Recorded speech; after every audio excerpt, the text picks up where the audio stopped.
All right, then let's go ahead and get started. Really quick recap, what was the last section all about? Area. Pretty much just about area. And we'll be needing to do a little bit with area. Mostly the only area formula we'll need for this lecture, I think, is the area of a triangle. And what was the area of a triangle? Half the base times the height. So that's, I think, is the main thing from last chapter that we'll need this week. So this next week is, or this next chapter is all about circles and regular polygons. First off, what is a regular polygon? All the sides are congruent. And all the angles are congruent. So a parallelogram, if I draw it so that all those sides are congruent, is not a regular four-sided polygon. All regular four-sided polygons are squares. Oh, yeah. And when we talk about a regular five-sided polygon, it's going to be a pentagon where all the sides, oops, about to draw a hexagon. No, I'm not sure how to do it. We'll do a hexagon. Right? Roughly a regular hexagon. Same, all the sides are congruent to each other, all the angles are congruent to each other. All right, so our first definition has to do with inscribing a shape in a circle. What does it mean to inscribe a polygon in a circle? So if I give you some polygon, what does it mean to inscribe it in a circle? You draw a circle around it and it touches each one. Draw a circle around it, okay?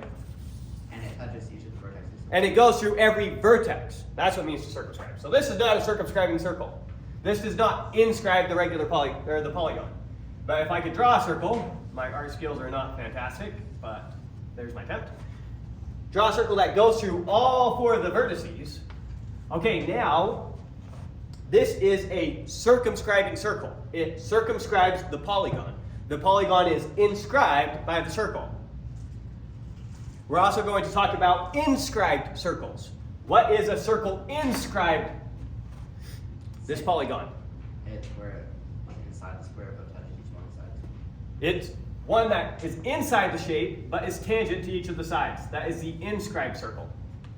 So we're going to be talking about circumscribing circles and inscribing circles, largely with regular polygons. So basic definitions we'll be using in this chapter. So let's jump into our first theorem. Theorem 11.1, there's exactly one circle circumscribing a given triangle.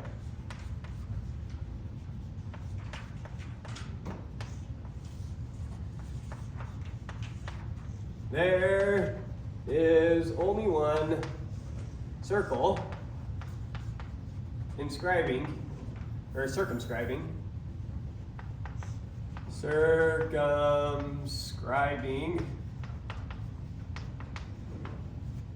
any triangle. Okay, that's what we got to prove. Now, let's draw out our picture here. So try and draw some triangle that doesn't have particularly nice properties. That one's close to isosceles. Pretend it's not isosceles. So just some random triangle. I'm trying to prove that there is one and only one circle that circumscribes this triangle. One and only one circle you can find that goes through all three of these vertices. Right? Yeah. So that's our job, is find that circle. Roughly, if I try to draw this, we're in trouble, but the circle would be roughly, okay, we're in real trouble. Got it better on the second time. We're trying to roughly find this circle and prove that there's only one and only one circle that goes through those vertices. What is the definition of a circle? It's the set of points that are all a certain distance away from the center. Right. If I say, draw a circle centered here with a radius of 4 inches, that would be all the points whose distance is 4 inches away from that dot. Right? Yeah. So, if I have some circle here, and all those vertices lie on the circle, what do I know? There must be some point out here that this, and this are all the same distance from. Yeah. You with me? Yes. Now let's just think about a simple line segment for a second. Here's some line segment AB. What are all the points exactly equidistant from A and B?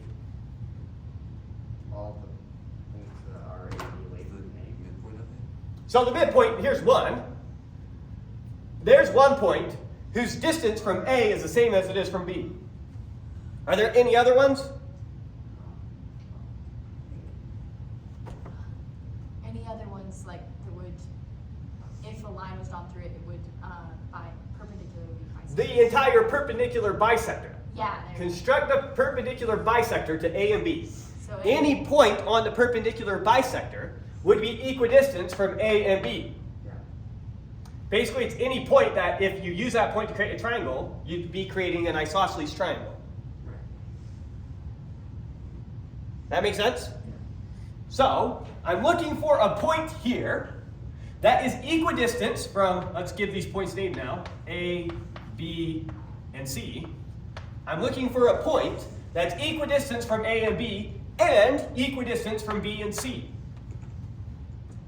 If it's equidistant from A and B, it has to lie on the perpendicular bisector on segment AB. Right. So let me roughly draw that in. Going to be very rough. Don't read too much into my picture here. Did we prove that?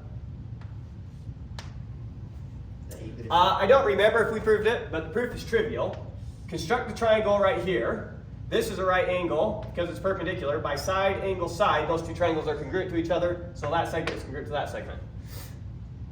And then the converse, pick a point that's equidistant from here and here, you have an isosceles triangle. Okay, so I'm not sure if we did, but trivial. All right, so I know that the center of the circle must be somewhere on this line, L, not L prime, L1. Right? Yeah. Because it has to be the same distance from A as it is from B. What else do I know about the center of the circle?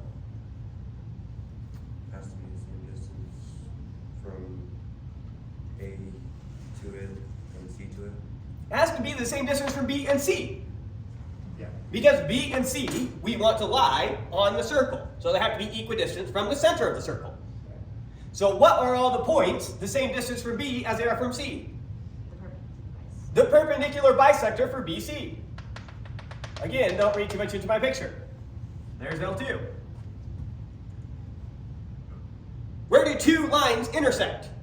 That point. At one and only one point, unless they're parallel. So call that the point O. How do we know those two lines aren't parallel? How do we know that these two lines are not parallel? If they were parallel, then the points A, B, C would be collinear. And then it would be. And it wouldn't be a triangle. Oh. Yeah. You see it? Yeah. That's a good point.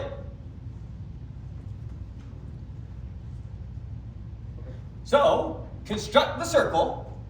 So find this perpendicular bisector, find this perpendicular bisector. That gives you O. Now go to A and construct a circle. That circle's distance from A is the same as it is from B, is the same as it is from C. And so that will be a circle that goes through all three of those vertices.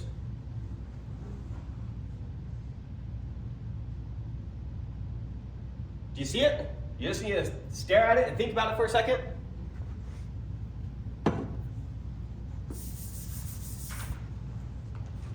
Just kind of scribble out the proof really quick right here. So let triangle ABC, comma, and let L1 and L2 be the perpendicular bisectors of AB and BC. Terrible C. Right? Yeah. 2. Observe that L1 and L2 intersect at one and only one point. How do we know only one? Because it's one of our first areas. Yeah, two lines can intersect at most one point, And on top of that, how do I know that they intersect? Because if it Because didn't, it would be ABC would be collinear. collinear. Because then ABC would be collinear and it wouldn't be a triangle. And I know ABC is a triangle. It has to be 3 non-collinear points. Okay. 3. Call the intersection of 4. Construct circle O. Typically, you name a circle by its center with radius, we'll say AO. What's up? Do you have to put in that it's inscribed in the circle? I need to find the circle that inscribes it, or that Okay, that's circumscribes it. Okay, yeah. Circumscribes it, meaning it goes around. Inscribed circle would be fits inside. Circumscribed circle goes around. So I'm looking for the circumscribing circle. So I found this point. I got my radius. Now I constructed a circle. My circle for sure goes through the point A by construction. Now I need to argue that it also goes through B and it also goes through C. Gotcha. So I know it goes through A. How do I know it goes through B?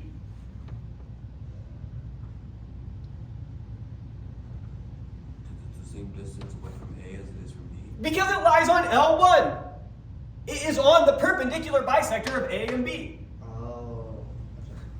So 5. Since O is in L1, what does that give me? That gives me OA is congruent to OB.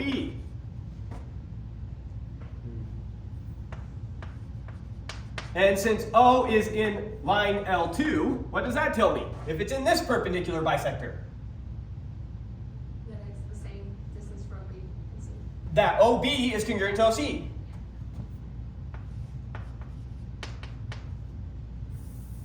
Gives me that OB is congruent to OC. Okay, so I know the distance from O to A is the same as the distance from O to B is the same as the distance from O to C. So what do I know? That is in a circle. That A, B, and C are points on the circle. Right. Because their distance from O is exactly the radius, namely OA. So 6. Therefore,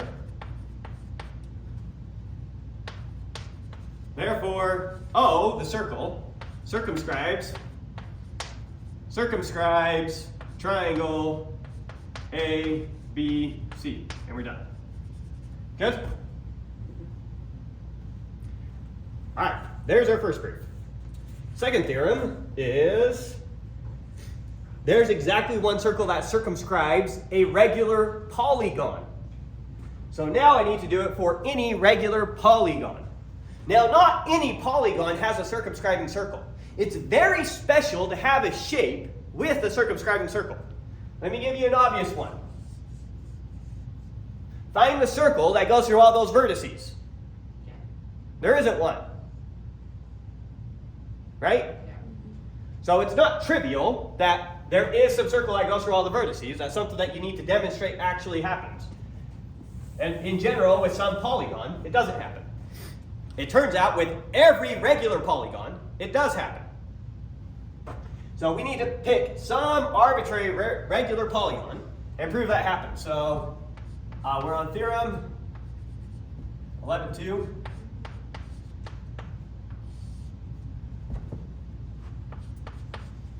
So there is only one circle circumscribing any regular, I don't know, I was going to capitalize that, polygon. All right, getting kind of lazy. So let's pick some random regular polygon. Now I've got to draw a regular polygon here to help us think through the picture. I'm going to draw a hexagon, but we're not going to read into the fact it's a hexagon. It could have been a 10-sided figure, a 20-sided figure, a 100-sided figure. I'm just picking a random one to draw to help us think through. So here's the random one I'm drawing. Trying to draw at least half decent to help us reason correctly. Okay, I may call its vertices. This is vertex A1. I may call this one A2. I may call this one A3. This one A4. This one dot dot dot. And then this one A sub n. So it's some n-sided regular polygon. Could be 100, could be 1,000. I drew a hexagon just so that we can think about the picture. Okay. Now, here is going to be my proof idea. I am going to find the circle that contains A1, A2, and A3. How do I know that there's a circle that contains A1, A2, and A3? 11 one. You're wrong. The previous, sir. What can I do with those 3 points? Triangle. I can construct a triangle. And given any triangle, there's one and only one circle that circumscribes a triangle. Right. So using theorem 11.1, I'm guaranteed that there is some circle out there. Again, we're in trouble. But there is some circle out there that contains these 3 points. I may argue that since it contains A1, A2, and A3, it also contains A4. And then you can repeat the proof. Since it contains A2, A3, and A4, it must contain A5. Since it contains A3, A4, and A5, it must contain A6. So I may argue that since it contains 3 preceding points, it contains the next point. How do you know it contains the next point? That's what we're going to prove. Okay. And then that's going to be, we're going to say that once I prove that, we're done. So this is a proof by induction. We would do it with a proof by induction if we had proof by induction in our tool belt. How is this not a proof by induction? It is a proof by induction without me telling you what proof by induction is. And so I'm just giving you the induction step and calling that the whole proof rather than actually iterating over the naturals.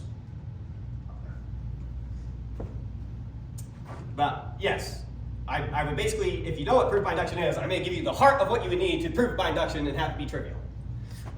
And I'm saying that that's all I'm going to prove. So I'm going to show that since it contains A1, A2, and A3, it also contains A4. And then you can repeat, since it contains A2, A3, A4, it must also contain A5. Yeah. Okay, so we've got our circle. So we constructed some circle centered at O that goes through A1, A2, and A3. So let's just write that out. So let A1, A2, dot, dot, dot, AN be regular, comma, and let O be the circle circumscribing A1, triangle A1, A2, A3. And we're guaranteed that such a circle exists by the previous theorem. Good so far? You wrote 2 instead of 3. Thank you. Okay, so I'm trying to argue that this point, A4, is also on the circle. What do I know about A1, A2, and A3?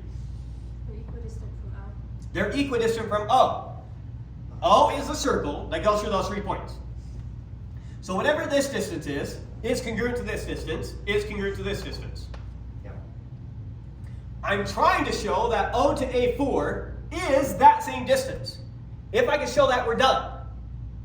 If this distance is the same as this distance, then A4 is also on the circle. That's what it means to be on the circle. That's just citing side, isn't it? Well, that's how we're going to argue it. So, first off, what did I know about this figure A1, A2, A3, A4, dot, dot, dot, AN? It's regular polygon. It's a regular polygon. That's what that says right there. Yeah. I can spell it in 3 letters. Yeah. Right? Uh-huh. Since it's a regular polygon, I know that this side is congruent to this side, is congruent to this side, is congruent to this side, etc., all the way around. Yeah. What else do I know is congruent on a regular polygon? Angles. The angles, the total angle, Yeah. right? So I know that this whole angle is congruent to this whole angle, is congruent to this whole angle, is congruent to this whole angle. Yeah. Now what I need to somehow argue is that this piece of this angle for this triangle is somehow the same as that one or the same as that one. And then by side angle side, I can say this triangle is congruent to one of these. And then we'd be done. Yeah. So how can I say that?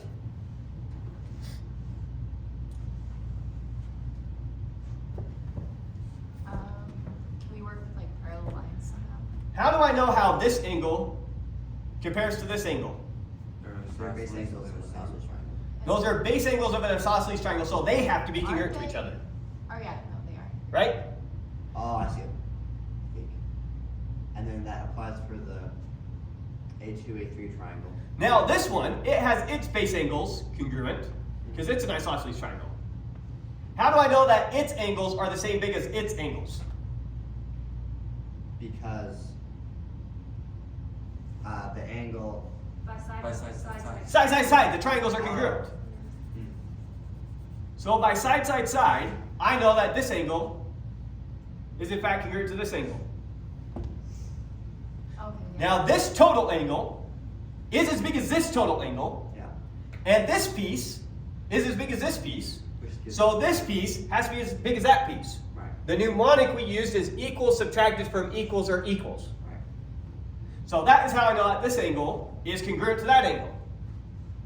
And now, by side, angle, side, angle, side, I know that this triangle is congruent to this triangle. Yeah. So then this side has to be congruent to that side. And so A4 lies on the circle. There's our thinking. So let's recap our thinking again. So we started out with this, constructing our circle. What was our second step? Our second step was to observe that all these angles are congruent to each other. Yes, and so we'd have to prove that. So by side, side, side, triangle A1, A2 is congruent to triangle, what's it congruent to? A2, A2, O, A3. A2, good. A2, A3, which gives me that angle, all these angles are congruent. Should I write them all out? OA1, A2 is congruent to OA2, A1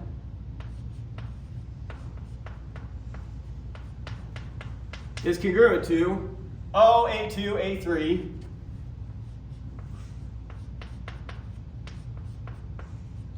is congruent to OA3, A2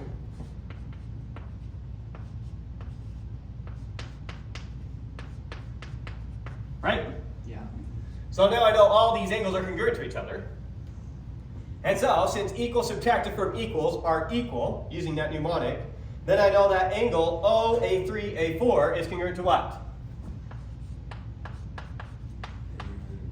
Then- OA3, A4 is congruent to what? O, A4, O, oh wait, O, A- A4, A3, 3, A4 is congruent to O, A4, A3. O, not this one. Oh. We want to say this is congruent to this. A2, A3. So OA2, A3.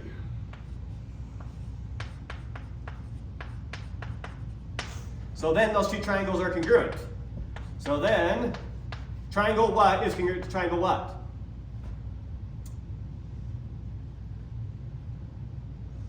Triangle. We'll start with OA3, A4, and tell me which triangle it's congruent to. A2, A3. That triangle is congruent to OA2, A3 by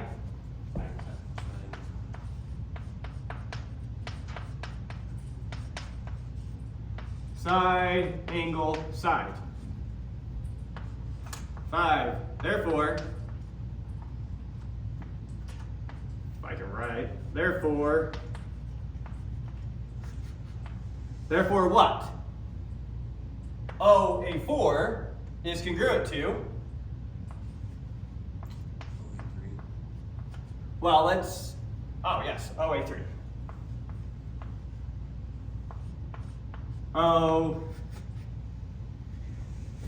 Oh, that's an O, don't ask me.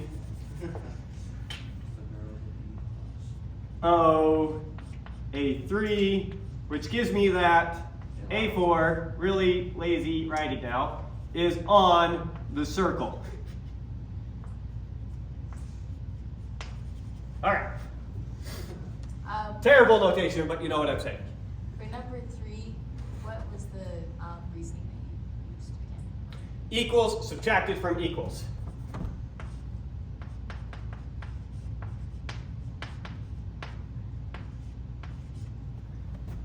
We'll try it this way. Which you can do it in congruency, right? 'Cause it's a- Yes.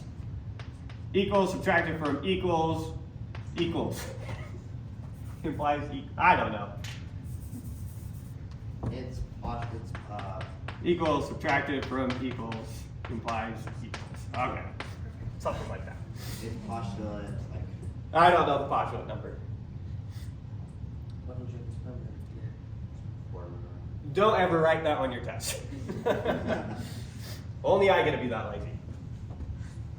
Okay. Any other questions? Get the idea of the proof? Yeah. All right. So I think for these next ones, I'm just going to rely heavily on the picture unless you want to actually see it written out. So make sure I'm not skipping definition. On to the next theorem. It's 5-3. Postulate 5-3. Ah. Theorem 11.3. If OP is the radius of a circle with center O, and a line L passes through P, it is perpendicular to OP. Oh, and is perpendicular to OP, then L has exactly 1 point in common with the circle. All right, so theorem 11.3, it's saying if L is perpendicular, to OP, where OP is the radius of the circle, then L is tangent to circle O. Let's scribble out our picture now.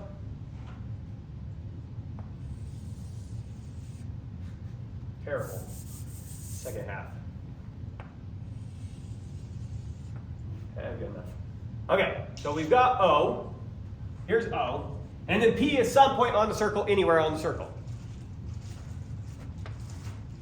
Here's P. Didn't draw my circle good enough for that to be a good point for P. Oh wow, good enough. Draw over here so we can draw out. So there's O, there's P, here's the radius of my circle, right? L is a line constructed so it's perpendicular to this. So I construct L so that it's perpendicular to the circle. My job is to prove it's tangent to the circle. What does it mean to say that it's tangent to the circle? It intersects at one and only 1 point. That's what it means for a line to be tangent to a circle. Do we define I'm not sure if he's defined it yet, but it's defined in this section. He probably has the definition right after Right this. after. Right after this. Go ahead. Can't you put L in the middle of OP somewhere? Right here. Yeah. So I'm given two things about L. It's perpendicular to OP, and it passes through the point P. Oh, and it passes through P, so that's the Right. That's the thing. Okay. I need to thought you were just prove saying that it's L does not intersect the circle anywhere else. Okay, yeah, that makes sense. It's impossible for it to intersect anywhere else. That's what I need to do. I'm going to do this proof by contradiction. I'm going to assume that L does intersect at some second point and show that that leads to an impossible worldview. Okay? So proof by contradiction, so setting up an impossible picture. Here is our impossible picture, and we need to argue that it's impossible. Let's say that L is perpendicular to it. So this is a right angle. Remember, my picture's lying now because we're drawing an impossible picture. And let's say that it intersects it at some other point Q. You with me? Okay. So then we get this triangle here. First off, what do I know about this angle right here? That its supplement is a right angle. That it's also a right angle. So that's a right angle and that's a right angle. With me so far? Yeah. Now this triangle, remember this is point P. Maybe move my P over here. There's our point P. This triangle OPQ, what do you know about it? That's Right. It's isosceles. Oh, yeah. It's also a right triangle, but it's an isosceles triangle as well. Okay? Who's seeing what's impossible? 2 of the angles would have to be right. This angle would also be a right angle. Yeah. Yeah. Because How do I know that's impossible? Because then your exterior angles would be congruent to one of your interior angles. Yeah, you can have an exterior angle congruent to one of its alternate interior angles. Impossible. Or you've already proven in a right triangle, the other 2 angles are acute. Impossible. Or we know that the side opposite the right angle, using the Pythagorean theorem, has to be longer than the 2 legs. Impossible. Yeah. Because you have the same. So there's a bunch of different ways you could argue it. Doesn't matter which one you use. but it doesn't work. Yeah. So it's an impossible picture. Therefore, L must pass through P alone. It doesn't pass through a second point. Good? Yeah. You want that one written out, or you think you got it? All right. Let's move on to the next one. Converse of it.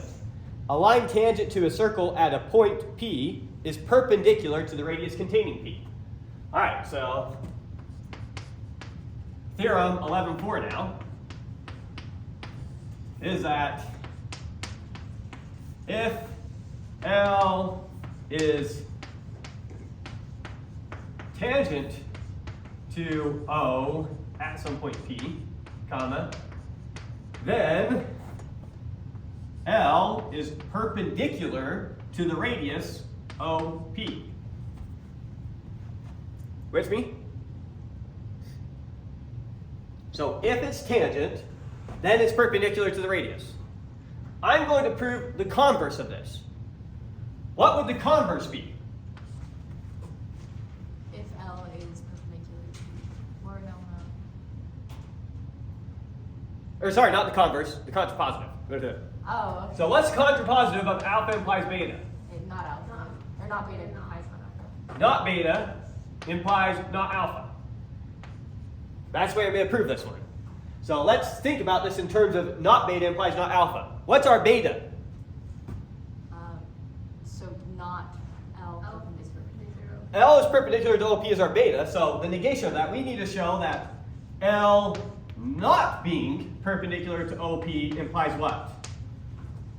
L is not tangent. L is not tangent.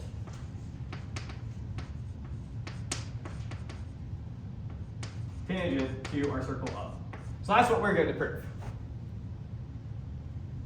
Okay? So let's set up our picture again. Draw some circle up here. I don't know why I can only draw half of a piece. Oh well. So we've got O. P is some point on here.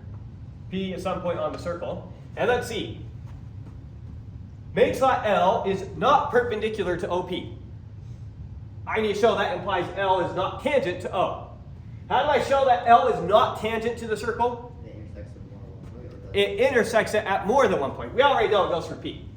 So we can't show it doesn't intersect it. I need to show that L then intersects it at some other point. So let's draw L not tangent to the circle, but so it goes through P. Okay, here's our L. I need to prove that L goes through some other point here that we find called Q. You with me? Yeah. Okay. Since L is not perpendicular to OP, I can find, you remember this one from your test, I have a line and a point not on the line. There exists a perpendicular line I can draw that goes through this point such that it's perpendicular to L. Or there's only one. Right? You remember that from your test? Yeah. So we're gonna move O here. We're gonna try and draw it somewhat decent. I don't know. Here is going to be, we'll call that one L1, we'll call this one L2. So draw L2 such that it's perpendicular to L1 and it goes through O. And we know that such a line exists. That was a test problem. That's a very useful theorem, so I wanted to make sure you're very comfortable with it. I think we have everyone. Right? Okay. Now, whatever this distance is, we'll call this point, what should we call their intersection? I'll just call it A. Those two lines have to intersect somewhere. They're perpendicular to each other. Definitely not parallel. So call wherever they intersect A. Whatever this distance is, A to P, pick the point Q such that this distance is the same as that distance. Now I need to argue Q also lies on the circle. I know P lies on the circle. In other words, that's a radius. How can I argue Q lies on the circle? What would it mean for Q to lie on the circle? QAO is the triangle QAO would be congruent to AOB. You see how to get there, but simpler than that. What does it mean for Q to lie on the circle? It means that OQ is congruent to OP. They're the same distance away from O. That's the definition of a circle. Already half by side equals side. Right. So I need to argue that this distance is the same as this distance. Again, my picture's lying. My circle is not a circle. Okay, yeah, and then, yeah, side angle. By side, angle, side, this is also right angle. Side, angle, side, this triangle is congruent to this triangle, which gives me that this length is congruent to this length. So Q lies on the circle. Because it's the, yeah, okay. So L1 went through P. I found some other point Q on L1 that was also on the circle. So I showed that if L was not perpendicular to the radius, then L is not tangent to the circle. Therefore, using the contrapositive, if it's tangent to the circle, it must be perpendicular to the radius. Drawn to the point where it goes through the circle. Any questions on that? Good with that one?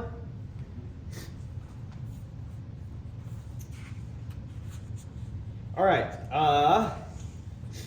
Definition 3. A circle is inscribed in a polygon if it is tangent to each side of the polygon. I already told you that just before we defined tangent. Okay, so theorem 11.5 is, there is a circle inscribed in every regular polygon. Didn't we already prove that? Inscribed? What did we Yeah, prove? just did Circumscribed. Yeah, we proved that given a regular polygon, there's a circle that circumscribes it. Now we need to prove, given a regular polygon, that there's a circle inscribed in it, that fits inside of it and is tangent to every side. Oh, okay. So, not what we've already done. So this is theorem, what are we on? 11.5. 11.5. So, every regular polygon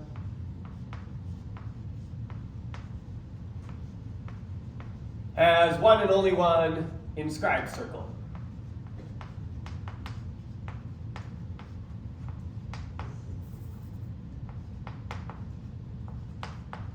Okay. So, we got to start out with some regular polygon. Again, I'm going to draw a hexagon, but it's some n-sided regular polygon. Try and draw it halfway decent to help us follow the picture here. Maybe take a bit more space.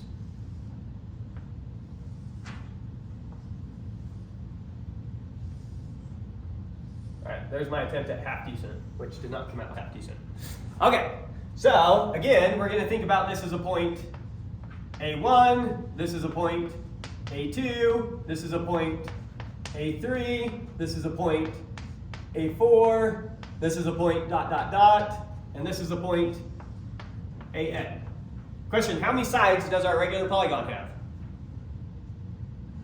This one or A right here? How much does this one have? A span. It has n sides. I'm drawing 6, but there's n of them. Don't read too much into the hexagon. So this is for any n-sided regular polygon. Okay. We need to find the inscribed circle.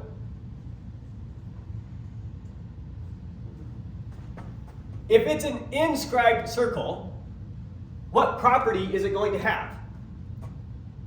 It's tangent to each one. It has to be tangent to every single one of these sides.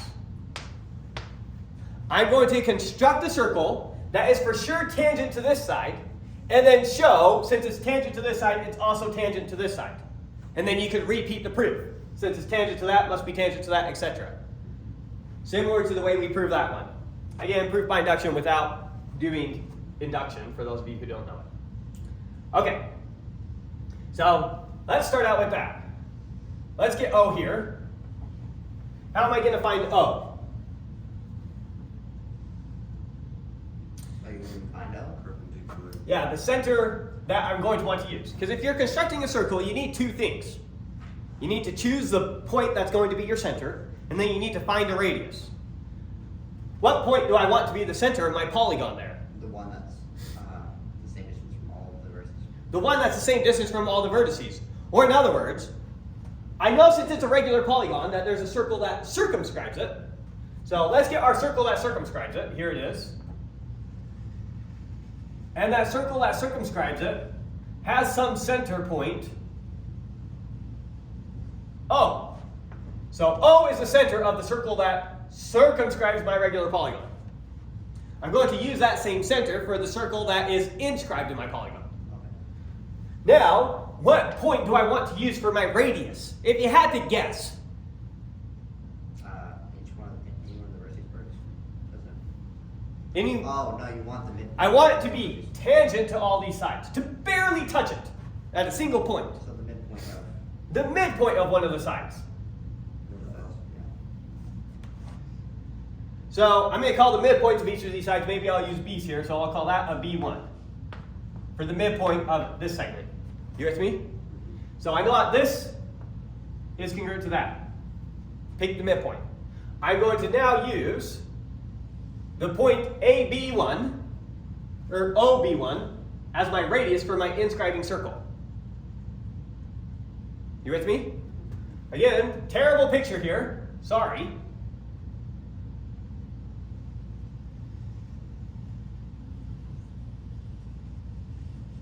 Roughly like that. So here's what we're going to call B2. So I've got that it goes through my circle here, for sure goes through OB1. That's its radius. I need to argue that B2 is also on the circle. And then similarly, B3, B4, B5, dot, dot, dot, Bn. Works for all of them. You with me? Yeah. Okay. So, try to do that a little better. That didn't come out much better. All right, we give up. All right, so I've got this segment, and my goal here is I'm trying to somehow argue that these two segments are congruent to each other. That's what we're out to argue.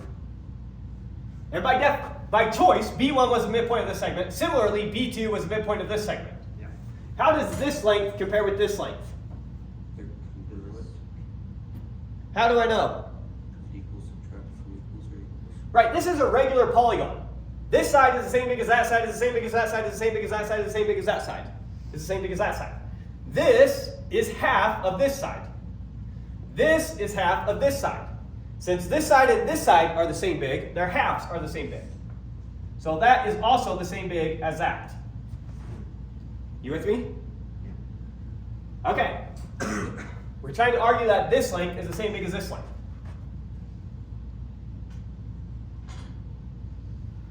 Let's add one more line here. Maybe that will help you see it.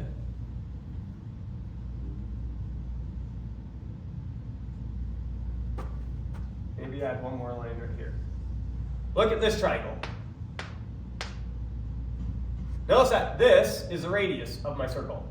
Of your base circle. Yeah, of my circle O, the circumscribing circle.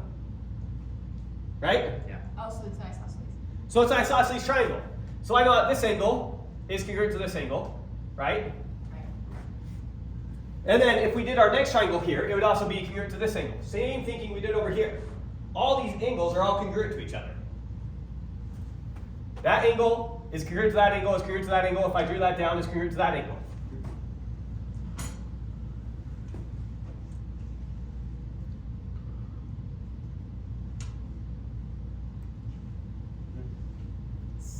So what do I know about this triangle and this triangle? Looking at those two.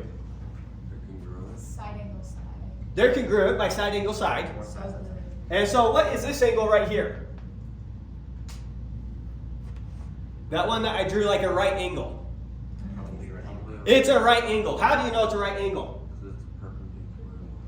well, how do you know that? we are arguing it's a perpendicular line.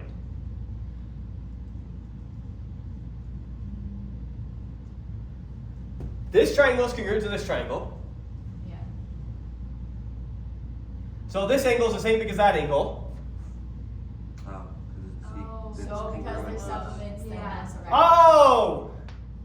That makes sense. When you're congruent to your supplement, you must be Right. right. Okay, so we got that that's a right angle. So this segment, A1 to A2, is for sure perpendicular to OB1, which means it's tangent to it. How do I know that? How do I know if it's perpendicular, it's tangent? I was saying three. Right here. If L is perpendicular to OP, then L is tangent to it at that point. So I showed that B1 is tangent to O. Good. So O only contains one point on this segment. And I need to argue that we construct it to contain a point. Now I need to argue that it also contains one and only one point on this segment. So now, how does this distance compare with this distance? How do you know? because they're both on. Because this triangle is congruent to this triangle by side angle side. Or angle side angle, right? Or angle side angle. No, it's just side angle side. Yeah, we don't know angle side angle. We just know side angle side. Yeah, okay. Side angle side. So B2 lies on the circle because its radius is the same as its radius. And how do I know that B2 is the only point on this segment on the circle? Because it's the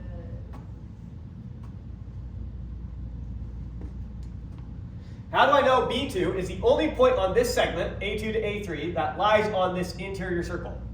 In other words, how do I know that O to B2, it's this segment is tangent to the circle? How do I know this segment is our tangent to the previous circle? theorems, right? So that's We know that because since this angle is congruent to this angle, this is also a right angle. And so it's perpendicular. And if it's perpendicular, it's tangent. If you're perpendicular to the radius, you're tangent. And repeat. We can now come, get B3 here. Pick that midpoint. Construct the exact same triangles. And make the same arguments that that's a right angle and that this is the same big as that. And repeat for the next point and the next point. So that circle we constructed is tangent to every single side. We found a point that it goes through, and we proved that that's the only point on that segment that goes through. That was the proof I did. Does all that make sense? So it turns out that the circumscribing circle and the inscribed circle have the exact same center, which you would have guessed at. If I gave you a straight edge and a compass, this would have been very easy for you to construct. You would have just found the midpoint, drawn the circle to there, and been done. So you knew how to find that circle very easily. Arguing that it's inscribed is a little bit messier. There's a lot going on in the picture, but the idea is not too bad. It's just seeing a bunch of triangles congruent to each other. We just had to keep arguing that the point was that distance was the same for all of them, and that all those angles were right angles. Right? Yeah. We good? Or is that weird? Okay. I heard her whisper, that makes sense. So there's a circle inscribed in, we just did that. Definition 11.4. The center of a regular polygon is a center inscribed or circumscribed. It's the center of the inscribed or circumscribing circle. So now pick any regular polygon you want. There's one. We can take either the inscribed or the circumscribing circle. Circumscribing circle would very roughly be this circle and take its center, or inscribed circle would be that take its center. That's what we mean by the center of a polygon. So now we have a notion of a center of a regular polygon. They now have what we call a center. And then we have a notion of the radius and the apothem.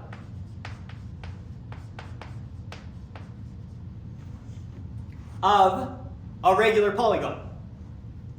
The radius now of a regular polygon is the distance from the center to the circumscribing circle. It's the radius of the circumscribing circle. And the apothem is the radius of the inscribed circle. Let's get very concrete here to make sure this is making sense. I'm going to draw some square here. And I'm going to draw it so that it is 2 inches by 2 inches. You with me? Let's calculate the apothem and the radius of this square. You with me? So I'll start by the radius. The radius is the distance from here to here. Well, let's start with the apothem. That's the easier one in the picture I've drawn. The apothem is the distance from here to the center of that side. What's that distance? 1 inch. So the apothem here, little a, is just 1 inch. What is the radius equal to?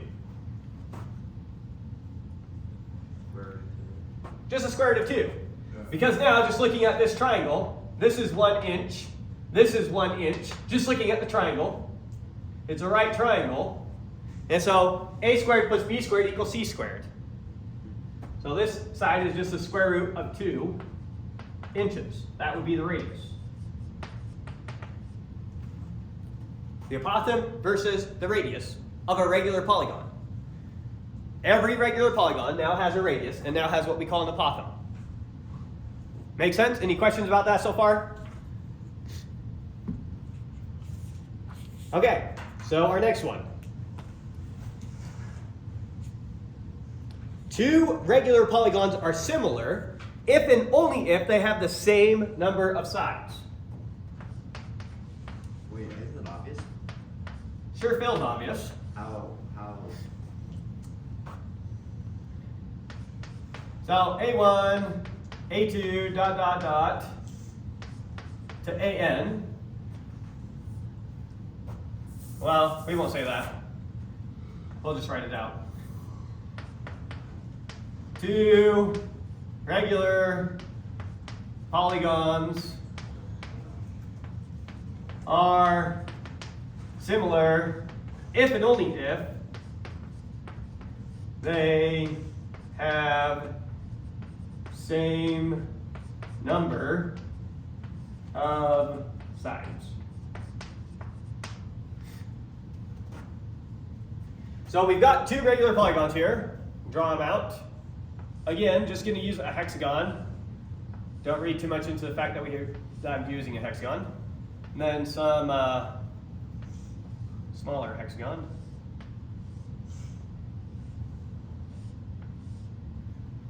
Terrible picture.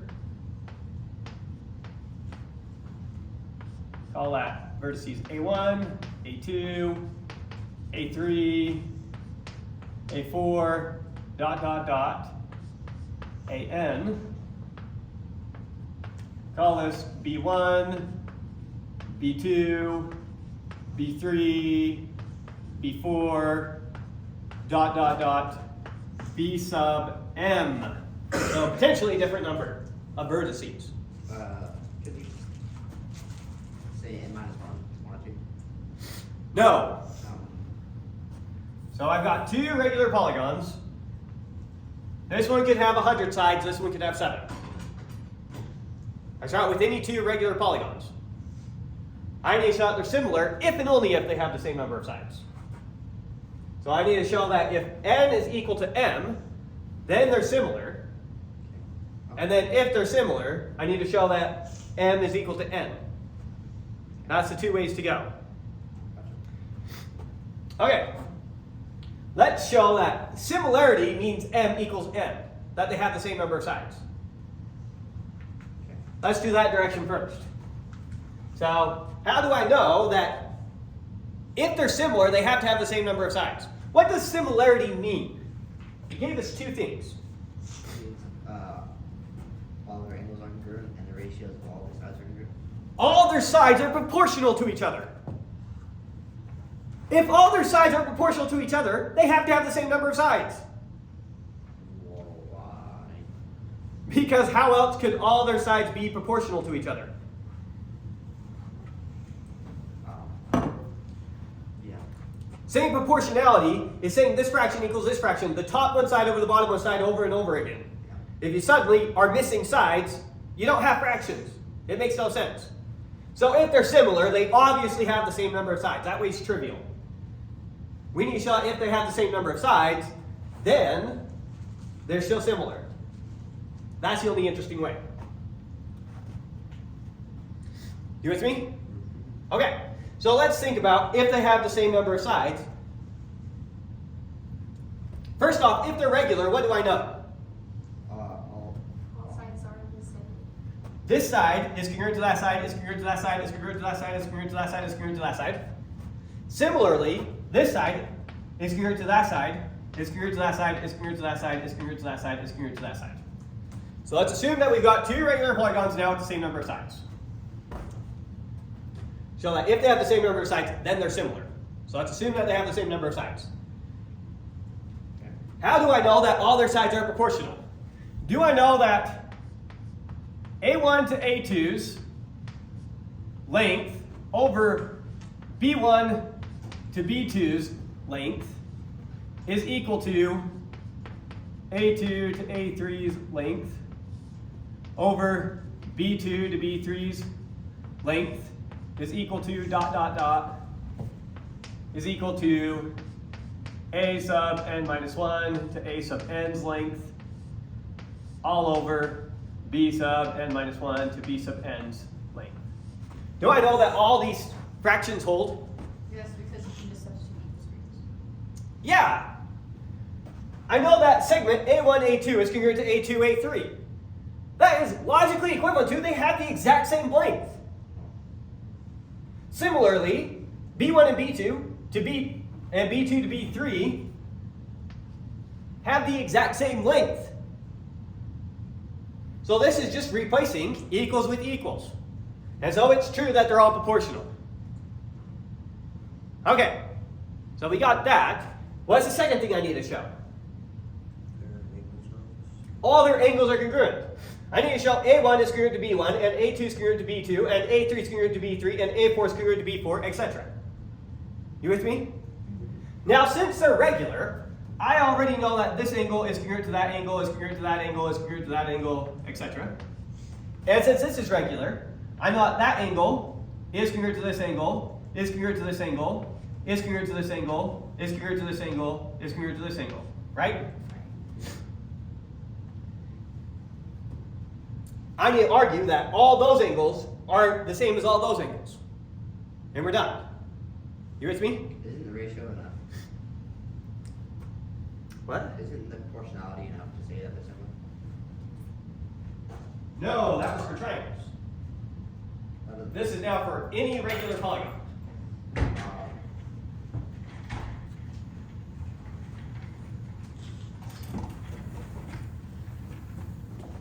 Okay.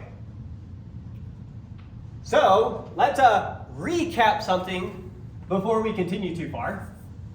I'm going to write an n here. And then this will be, I'll do theta for like the angle sum. If we had a three-sided figure, like a triangle, what is its angle sum? If I add up all its angles. Straight angle. It's a straight angle. We remember that? Yeah. So that is one straight angle when we add it all up. Okay, what if I had some four-sided figure? What is the angle sum of all its angles? If I add that angle with that, with that, with that. Assuming that this was a straight line, no curvature. Two straight angles. Yeah. Two straight angles. So if it's four-sided, it was two straight angles. How did he get that? You can just think about it as two triangles. Yeah.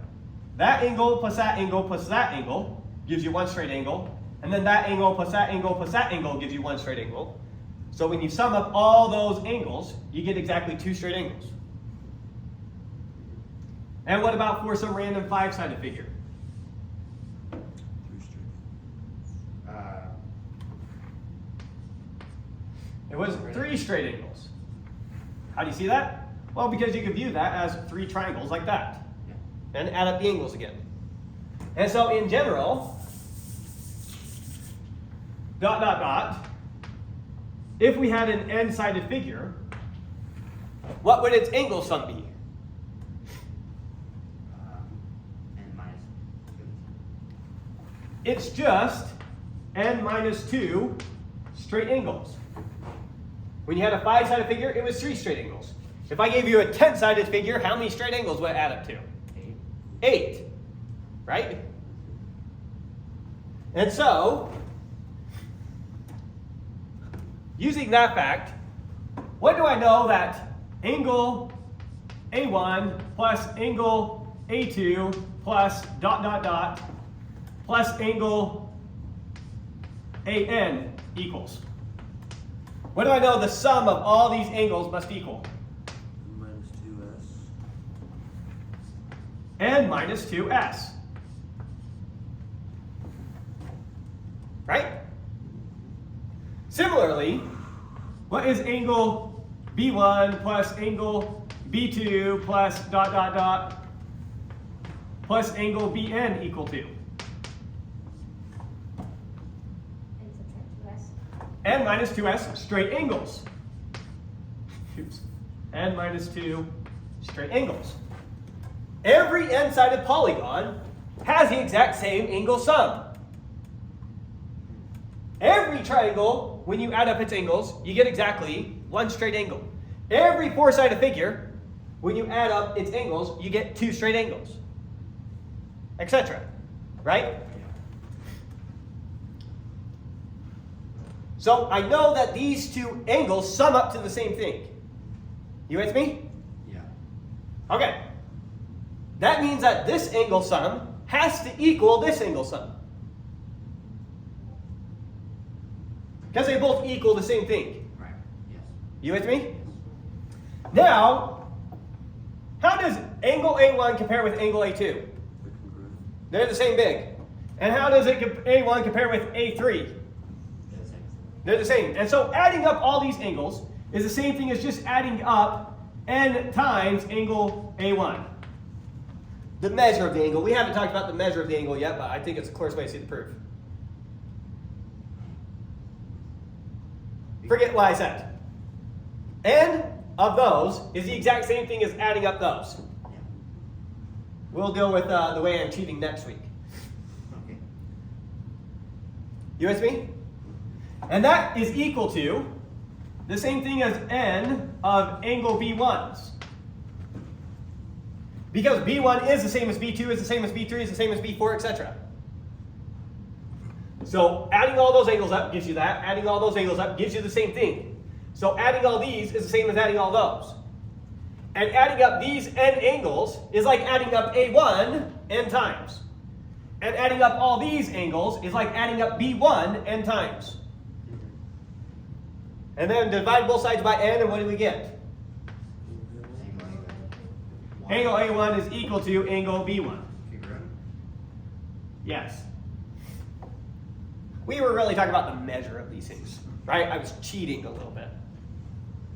We could do this proof without talking about the measure of them, but it gets hairy. And we're going to be talking about the measure of angles next week anyways, so we're okay. Make sense? Okay. So if 2 regular polygons have the same number of sides, then what? Then they are similar. Then they're similar. All their sides are proportional. That was easy. And all their angles are congruent to each other. That's what we were arguing. Right? Maybe just to put a congruent there, congruent there, congruent there. And we're kind of okay. Still cheating a little bit, but it's okay. Any questions on that? The idea is pretty simple, right? Yeah. All these angles sum up to the same number as all those angles. And so, and all those angles are congruent. All these are congruent to themselves. All those are congruent to themselves. And so, And we got if they're similar. each of their pieces have to be the same size. We got both directions though. Yeah, the first direction was obvious. If they're similar, they have to have the same number of sides. That one we get for almost free. Because all their sides are proportional, which means they have the same number of sides. You can't have all the sides are proportional if you don't have the same number of sides. It makes 0 sense to say all these sides are proportional to all these sides. Because that would mean that this distance over this distance is equal to that distance over that distance is equal to that distance over that distance is equal to that distance over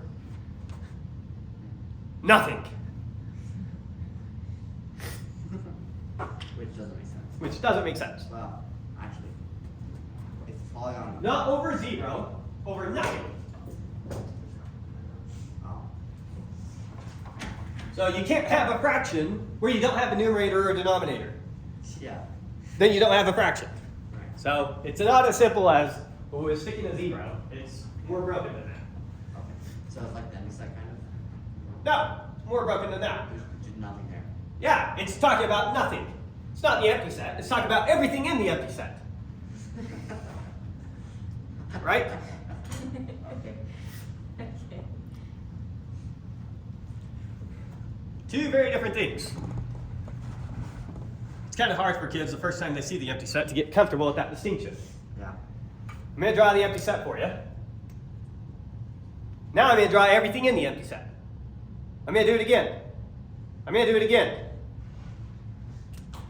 Wow, that's a lot. Yeah.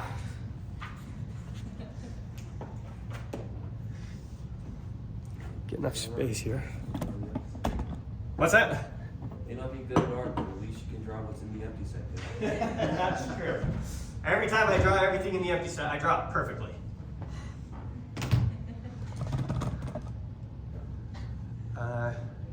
See most of it.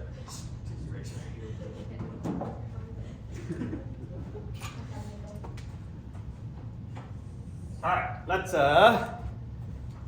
move on to our next one.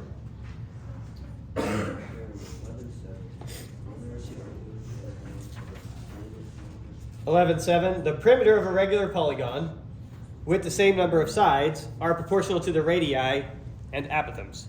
All right, we didn't talk about the perimeter of a polygon, but what is the perimeter of a regular polygon? What's the perimeter of a polygon in general? It's the length of all sides added together. It's the sum of the side lengths. All right, you know what the perimeter is. Sum of the side lengths. Now, I'm trying to show that the perimeter of regular polygons with the same number of sides are proportional to their radii or apothems. So here, what are we on? 11.7.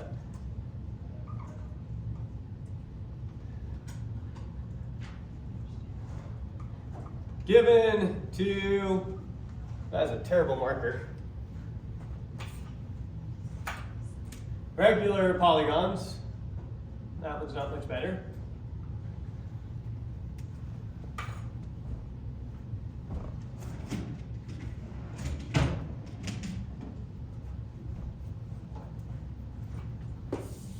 Try again, hopefully this one works. That one's the worst of the bunch. All right, we can run down to the office and get some markers. We'll put a pause on the lecture for a sec. All right, got a writing utensil again. Forgot what we were proving. The perimeter of regular polygons with the same number of sides are proportional to their radii or apothems. So theorem.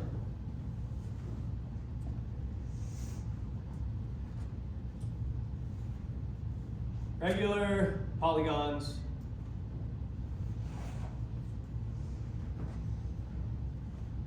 with same number of sides have proportional radii, perimeters, and apothems. Is that how you spell radii? I think so. Wait, is it two eyes? Looks good to me. Radii? What is?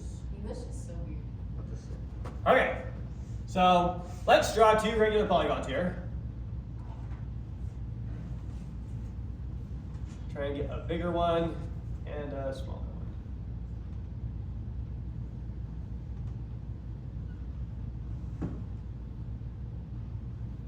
So there's our big one. These are meant to be regular polygons. I don't know why I keep saying that. That was okay, so there they are. We'll set the perimeter of this one. Let's start drawing some stuff. We'll go this way. We'll say that the radius of the big one is little r. We'll say that its apothem is little a, and we'll say that its perimeter is little p. For this one, we'll just say its radius is r prime, its apothem here is little a prime, and its perimeter is p prime. Okay? Okay. What I'm trying to prove is that p prime over p is equal to a prime over a is equal to r prime over r. Their radii, apothems, and perimeters are all proportional to each other. Really? So if this one's perimeter is 1/4 this one's perimeter, then its radius must have been 1/4 its radius, and its apothem must have been 1/4 its apothem. That is not obvious. I don't think. Understand what we're trying to prove? Yeah. Okay. What do I instantly know about these two regular They're polygons? similar. They're similar. How did he know that? Because they're similar, they have the same number of sides. Because they have the same number of sides, and that's what we were talking about over here. Okay, so I'm going to need a couple points here. I'm going to call this point AB. I'm going to call this a point A. I'm going to call this a point B. And then over here, we'll use an A prime and a B prime. With me? So since they're similar, then I know that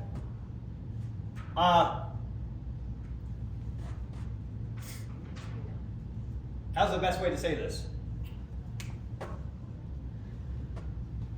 Can I jump straight to here? Are you okay with then this angle is congruent to this angle?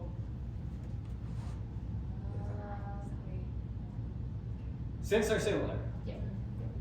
The total angle had to be congruent to the total angle, and we've already shown how that would be half the angle all the way back to when we first did this one. And we know Using this- the isosceles triangles you could construct. We know they're similar from theorem 11. Yeah, so I know that this is similar to this from here. So that angle is the same big as that angle. And I know that this is half of this angle, and this is half of this angle. So those are congruent. You okay with that? And then finally, since this is an apothem, and this is an apothem, what is this angle right here? It's right. It has to be a right angle. The apothems are always at right angles in regular polygons. And I also know that this is a right angle. Okay, so these two, little triangle and big triangle, have two angles in common. So they're similar. Everyone see that? Yeah. If triangles have two angles in common, they're similar. Don't they have to have three angles in common to be similar? They count. But you already know. Yeah, they add up to the same, they add up to a straight angle. So if they have two angles the same, then the third angle must also be the same in each of them. Therefore, the two triangles are similar. So since these two triangles are similar, what do I know?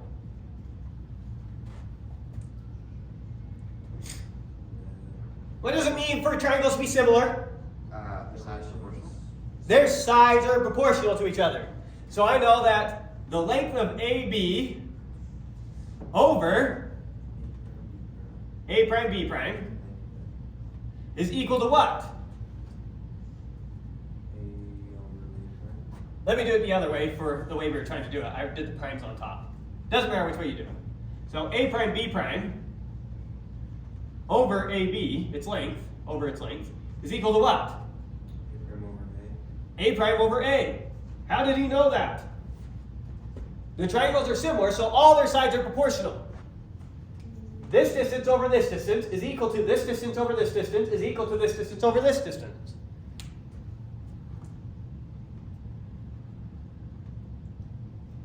Right? Yeah. Now I was trying to prove that I need to say also somehow that this is equal to P prime over P. So close. Perimeter is just a function of your A prime, B prime. Tell me exactly, imagine I told you that AB here was 1 meter. What is the perimeter of this hexagon? Say, or And, or 6. 12 meters. right?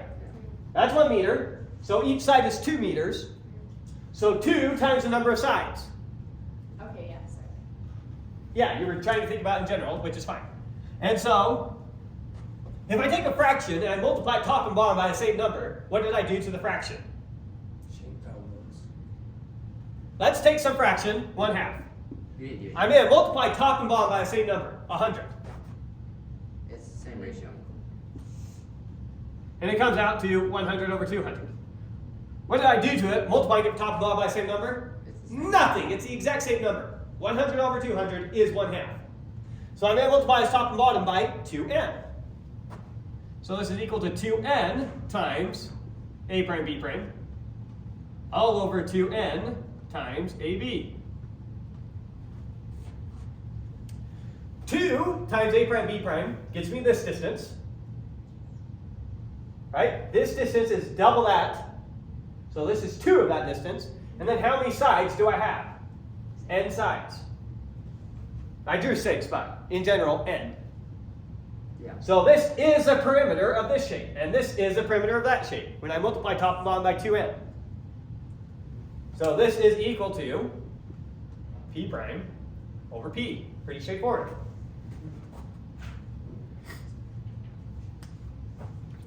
Did I do anything weird you don't like?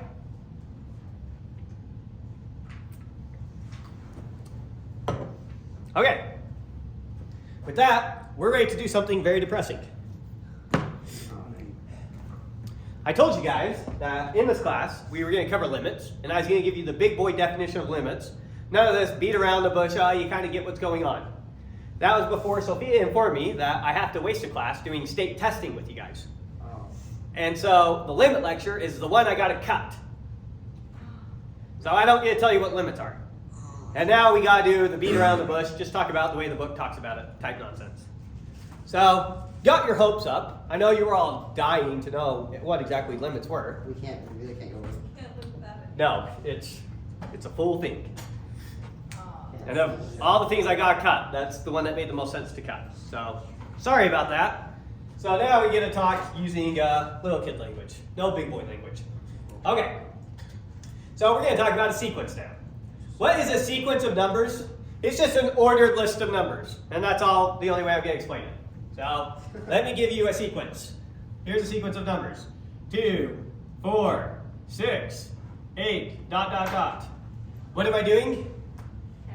Counting by 2. The way that we would write this sequence, our shorthand notation, is this is a sequence 2n.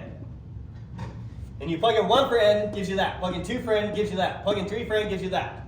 This is our first number. Our first number is what you get when you plug in 1. Our second number is what you get when you plug in 2. Our third number is what you get when you plug in 3. Let's go the other direction. I'm going to give you the shorthand for the sequence. Does the author use that? Sorry, there's 2 different notations. Yes, that's the notation you use. Okay, we're good. So let me give you this sequence, the sequence 1 over n. You tell me the terms in the sequence. What's the first term in the sequence? 1, or 1 over 1. Just to see the pattern very explicitly. What's the next term? 1 over 2. 1 over 2. What's next? 1 over 3. Dot, dot, dot. What is the 1,000th term in the sequence? 1 over 1,000. Dot, dot, dot. Now look at this sequence. First off, this sequence, what was its 1,000th term? 2,000. What was its 1,000,000th term? 2 million. What is this sequence getting closer and closer to? Infinity. It's growing nonstop. So it's not getting closer and closer to a number. Wait, no, it's getting closer to 0. Sorry. Is it? Top one. Oh, top one? No. Top one. It's shooting off. It's not getting closer and closer to a number. Yeah. This one, on the other hand, 1, 1/2, 1/3, 1/4, dot, dot, dot, 1 1,000th. 1 1,000th, what is that? That is a very teeny tiny number. What is this sequence getting closer and closer to? 0. 0. Eventually, we're going to get the number, No. write it as a decimal. Writing it as a decimal, we'd eventually write this number. Right? Yeah. Which is very close to 0. If we kept going on our merry way, we keep getting closer and closer and closer to 0. You with me? This is the idea of a limit. Here's the notation. The limit as n gets really, really big, the way we write that is arrow over infinity. N approaches infinity is the way we read that. Of 1 over n is equal to 0. This sequence gets really, really, really, really, really close to 0. That's all it's saying. This sequence has no limit. Because it's not getting really close to a number. Alright, that's the way we're going to talk about limits. Those of you that have done limits before, I know you're very disappointed.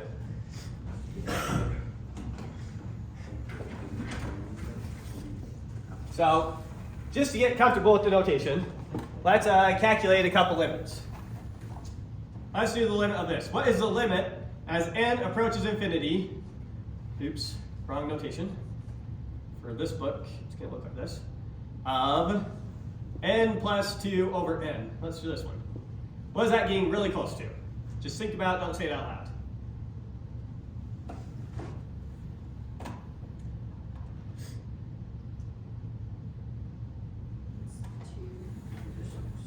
I always skip to just like thinking about the 100th term.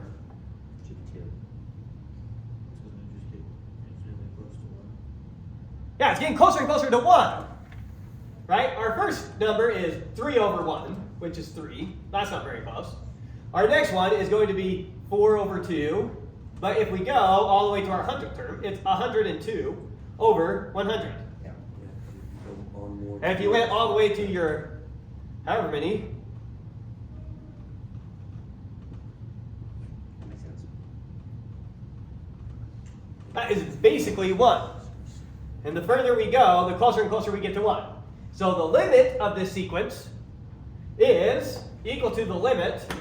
Sorry, I wrote equals there. Let me keep my what I have written here technically correct. Is equal to the limit of. This is just writing out the sequence to help us think about it. And its limit as n approaches infinity is 1. It's getting closer and closer to 1. Okay? And you'll have an exercise group that asks you to do a few of these. And you just look at it, kind of think about the sequence. What's it getting closer and closer to? Some of them will blow up and not get closer and closer to anything. If they're running to infinity or running to negative infinity, then they don't have a limit. Or they might just jump around. Let's do one more, just to show you that these things aren't always as straightforward as you might think. Let's look at the limit as n approaches infinity of this time. We'll do, we'll keep it really simple. We'll do 1 to the negative, or 1 to the n. Sorry. Negative 1 to the n. Let's think about this one. What's its first term? Wait, how does that break it? Its first term is negative 1. So plug in 1 for n. What's negative 1 to the power of 1? Negative 1. Just negative 1. Now plug in 2. What's negative 1 squared? 1. What's negative 1 times negative 1? 1. 1. Okay, cubed. What's negative 1 times negative 1 times negative 1? It's negative 1. Negative 1. It doesn't approach anything. And then 1. And then negative 1. And then 1. Dot, dot, dot. And so it doesn't approach anything. So this one doesn't have a limit. Yep. So it only has a limit if it's getting closer and closer to 1 and only 1 number. So it might shoot off to infinity. That means it doesn't have a limit. It might shoot off to negative infinity. That means it doesn't have a limit. Or it might just kind of jump all around. That means it doesn't have a limit. It doesn't have a limit. So if it has a limit, that means it's getting closer and closer to 1 and only 1 number, like it was here. Let's do one more weird case. Calculus students don't talk. What is the limit as n approaches infinity of the sequence 2? Plug in 1 for n, what do you get? Plug in 1 for n, what do you get? Replace all the n's with a 1. What do you get? 2. Replace all the n's with SpongeBob. What do you get? 2. The limit of the constant is? The constant. The constant. Okay. So here are some theorems from calculus that we are not going to prove in this class. And we didn't even get to prove them in calculus because we didn't get used the definition of the limit in calculus. But the limit, so if the limit as n approaches infinity of some sequence a sub n. So there's some generic sequence that depends upon n for its value. If when we evaluate that, it gets closer and closer to the number a, and the limit as n approaches infinity of some different sequence, we'll call it b sub n, is equal to b, then we have the following facts. The limit as n approaches infinity of a sub n plus b sub n is just equal to a plus b. The limit as n approaches infinity of a sub n times b sub n is just equal to a times b. And the limit as n approaches infinity of a sub n over b sub n, where b sub n is never 0, is equal to a over b, where b is not 0. Otherwise, it's undefined. The way we say that is that the limit of a sum is the sum of the limits. Remember, a is the limit of a sub n, b is the limit of b sub n. The limit of a sum is the sum of the limits. The limit of a product is the product of the limits. The limit of a quotient is the quotient of the limits. Okay? And you can kind of see that from these ones.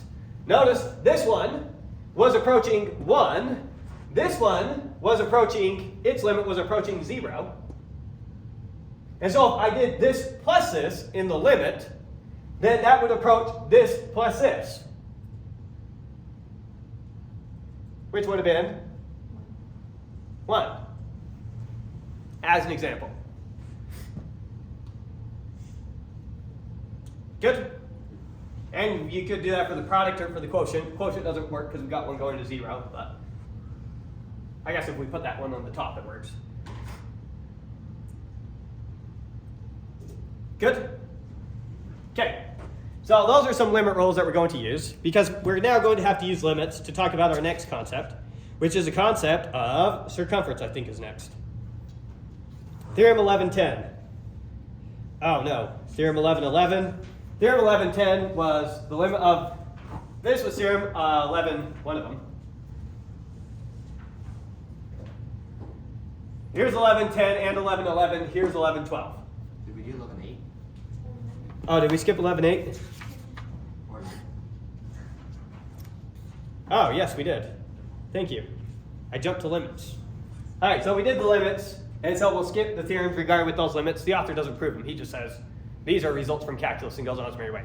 I was going to prove them, but we don't get to go into limits did you proper. prove the limit laws in calculus? No, we don't get to use. That's one of the reasons I wanted to do it so bad, is to help you guys out as well. Oh, I thought I did. We did it in topology. Okay, so our next theorem, 11.8. I'm not going to write out what the theorem is because it's proving the formula for a regular polygon. We're just going to come up with the formula. I think that's more insightful than actually proving that the formula is valid. So I give you some regular polygon. Let's come up with a formula for calculating its area. Based off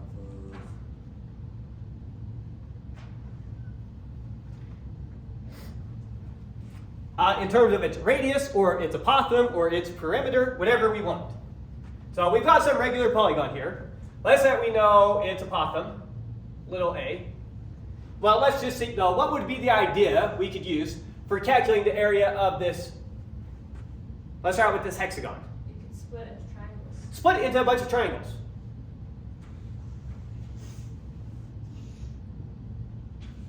Now, if our regular polygon has n sides, how many triangles did we split it into? N of them. So it's going to be n times the area of just one of those triangles will give me the total area. You see that? So now let's calculate the area of just one of these triangles. So let's just pick one. So how do we get the area of this triangle right here? 1/2 times the I think it's Yeah, the apothem here would be the height. yeah. And we know that the area is 1/2 the base times the height. Right? So 1/2, let's think about, we're not sure what to write for the base yet, but then times the height, which is a. Now, what is the base here if you know the perimeter? The perimeter is the distance all the way around, right? Perimeter divided by n. This is 1/n of the perimeter. In our case, 1/6. So it's just p over n. The perimeter divided by n is the base of that triangle. You with me? And so now, to get the total area, our total area is equal to n, n being the number of triangles, times the area of just one triangle. Times the area of just one triangle. 1/2 p over n times a. You with me? Okay, let's multiply it all out. In our numerator, we have n1pa, so that's an n times a p times an a. In our denominator, we have a 2 and an n. Right? Now what? Take out the n. Cancel out the n top and bottom. And I'm left with p times a over 2, or in other words, 1/2 the perimeter times the apothem.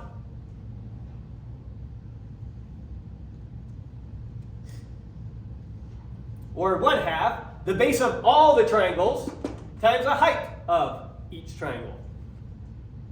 Good? Okay, that's that one. Next one, the area of two regular polygons with the same number of sides are proportional to the squares of the radii, or the squares of the apothems, or the squares of their sides. Okay, so for 11(9) here,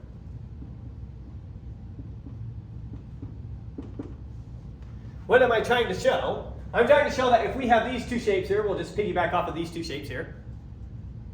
Two regular polygons with the same number of sides. I'm now trying to show that if we call this one's area is A, and this one's area is A prime, I'm now trying to show that A over A prime is equal to R squared over R prime squared is equal to little a over little a prime squared is equal to p squared over p prime squared. So this is what I'm trying to show is true. Now, all this I get for free from this. If that is equal to that is equal to that, then it squared is equal to that squared is equal to that squared. So I just need to show that that's also equal to the area. So I need to show the area over the area is equal to either that, that, or that. What is the area of this big one? So let's find big A. What is big A equal to? What's the area of this big one?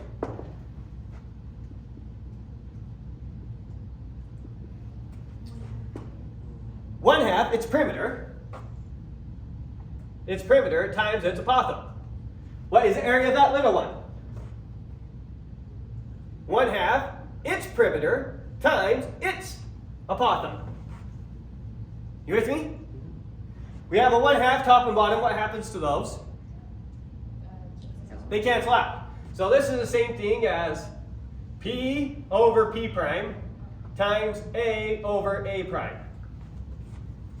You with me? Now, what do I know about P over P prime? It's equal to A over A prime. So I can replace this one with an A over A prime. So this is equal to A over A prime times A over A prime. What's A times A? A squared. What's A prime times A prime? A prime squared. So I showed that the area is equal to the apothem squared. Sorry, the areas are proportional to the squares of the apothems, which is also the same as the square of the radiuses or the square of the perimeters. Okay, so those were the two that we skipped. Thank you for catching that. And then we're skipping 11 and 12. Those are the ones with limits. 10 and 11. And now we're on 12. For a given circle, let Pn be the perimeter of a regular polygon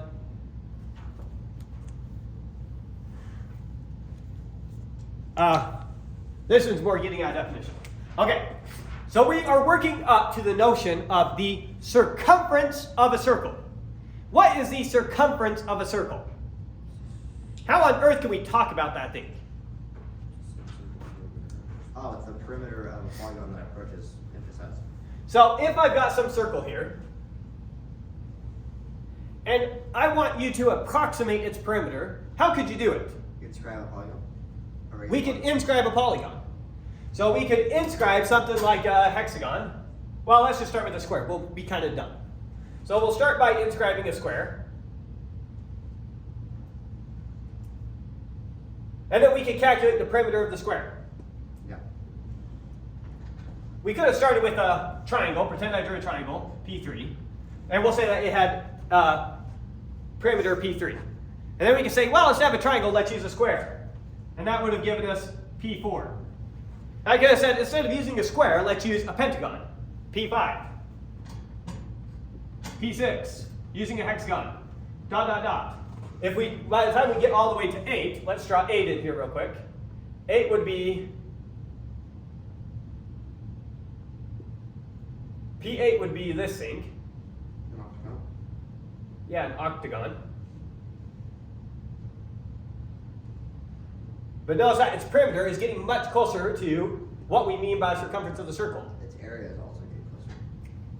Yeah, but let's just think about circumference and perimeter for a second. So that we just barely did was P8.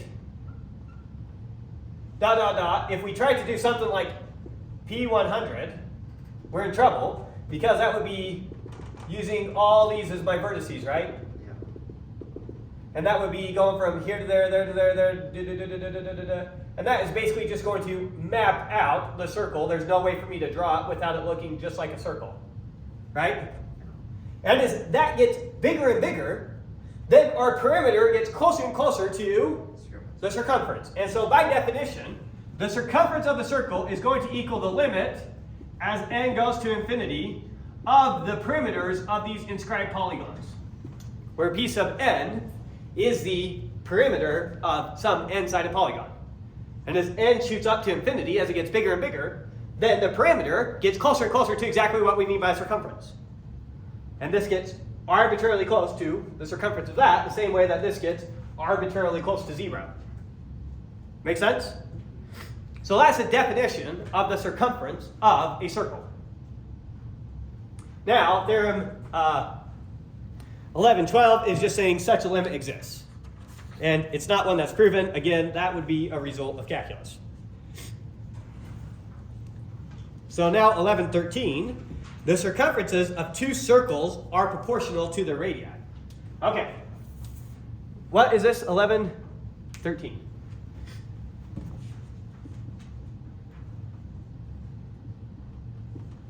So theorem 1113, we are trying to prove if I have two circles here,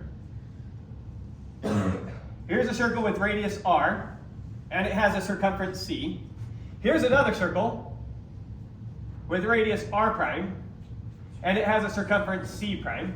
I am trying to prove that c over c prime is equal to r over r prime. They're proportional. Oh, You with me? is this where we get pi? Yeah, we're working up to a definition of pi. So if this circle's radius is twice as big as that circle, then this circle's circumference must be twice as big as that circle's. Okay. In other words, is what we're trying to prove. You with me? Okay. So let's start this. Let's evaluate what this equals. So I'm trying to figure out what circumference over circumference prime equals, and I'm trying to show it equals r over r prime. Now, what is circumference? It's the limit. It's the limit of the inscribed polygons. So I know that c over c prime is equal to the limit as n approaches infinity of p sub n, the perimeters of the polygons inscribed in this, divided by the limit as n approaches infinity of p prime n, of the perimeters of the polygons inscribed in there, right? And the limit of a quotient over here, this is the limit, the quotient of the limits is equal to the limit of the quotients. Remember that a is just the same thing as the limit as n approaches infinity of a sub n. So I have a limit of something over a limit of something. This is just equal to the limit of the quotient of those two things. The limit as n approaches infinity, oh, I did so many bumps, of p sub n over p prime sub n. Yeah. Now, what do I know about the ratio of two perimeters?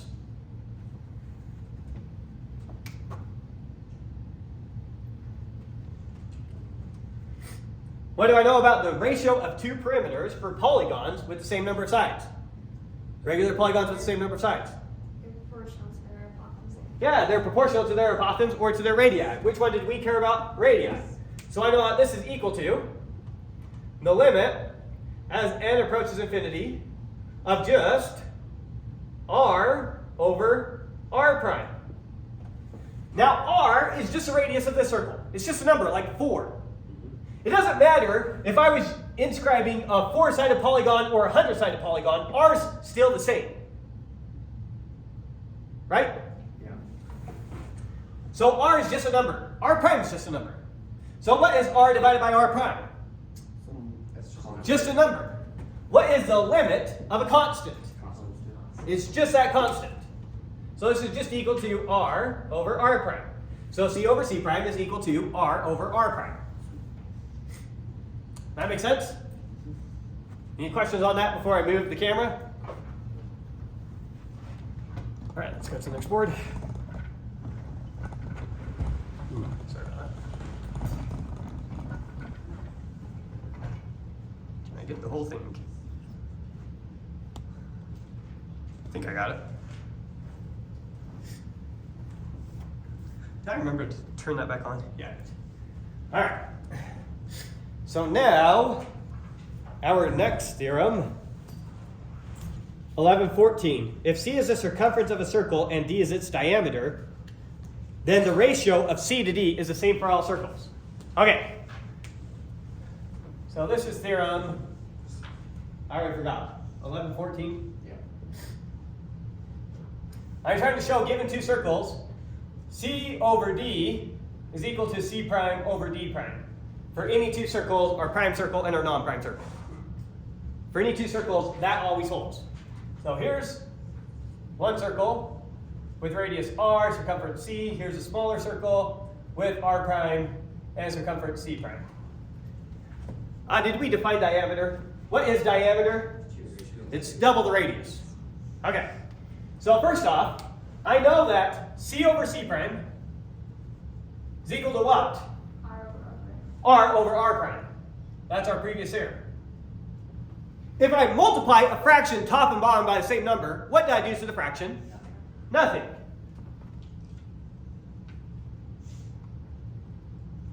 What is 2r? It's the diameter, little d, of that circle. What is 2r prime? It's the diameter of our smaller circle, d prime. So c over c prime is equal to d over d prime. Now, going back to when we were studying a little bit of arithmetic, we showed that if a over b is equal to c over d, then that gives me, this is the same thing as a over c is equal to b over d. You can swap those two numbers places and it doesn't change anything. You can think about it as multiplying both sides by b and dividing both sides by c. Let me give you a concrete case. If I know that 13 over 26 is equal to 5 over 10, 1/2, 1/2. I can swap those two, and that gives me that 13 over 5 is equal to 26 over 10. Just multiply top and bottom by 2, doesn't change anything. See that? So same thing here. If I know, so now write it, if I know c over c prime is equal to d over d prime, swapping these two numbers, this is the same thing as c over d is equal to c prime over d prime. Make sense? So for any circle you draw, its circumference over its diameter is always the exact same ratio. Pi. And now we can define that ratio. By definition, pi, we define this to be that ratio c over d. That is the definition of pi. Circumference over diameter. That's its precise definition. Notice its definition does not give us a number that we know. If I asked you what pi is, what would you tell me? 3.14159 blah, blah, blah, blah, blah. That is a numeric approximation for this value. That's not what pi is. It turns out if pi is this, then that number approximates this ratio. And so now you can know how to approximate pi. How would you approximate pi? You would take some circle, inscribe some polygon in it with some number of sides. This is the way that ancient Greeks actually approximated it. Calculate the circumference of your regular polygon inside, and then divide it by the diameter. And that's how they got their approximations for pi. The one that was commonly used was 22/7, which is a very good approximation. Modern times, we have a much better way of approximating pi. See if I can remember it. Pi force comes from calc 2 is equal to, we're in trouble. See if I can remember. 1 minus a third plus a fifth minus a seventh plus a ninth minus an 11th plus a 13th, following the same pattern. Goes on forever. That comes out to exactly pi force. Multiply both sides by 4, and you get pi is equal to 4 times that thing, and you can calculate it to, you can do this as much as you want to get a value. And that's much, much easier than trying to calculate the perimeter of some polygon inscribed in a circle. Where does that come from? That's a calc 2 concept, but it's the way that it's now approximated. And so when we say a computer has calculated pi to this many decimal places, what are they doing? They're carrying out this pattern, just continuing the computation, figuring out the figure that comes next. Anyways,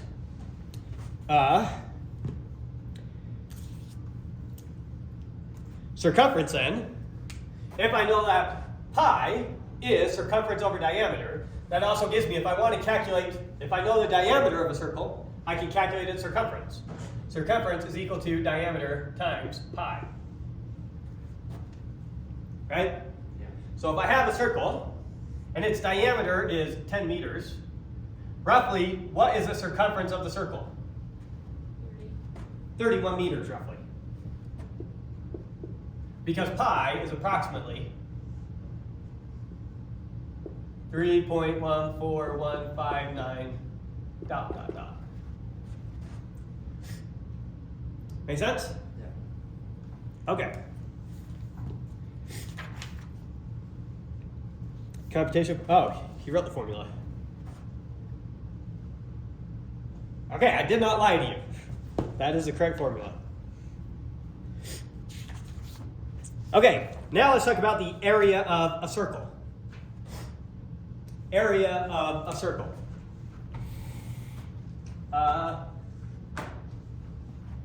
Where should we scribble it?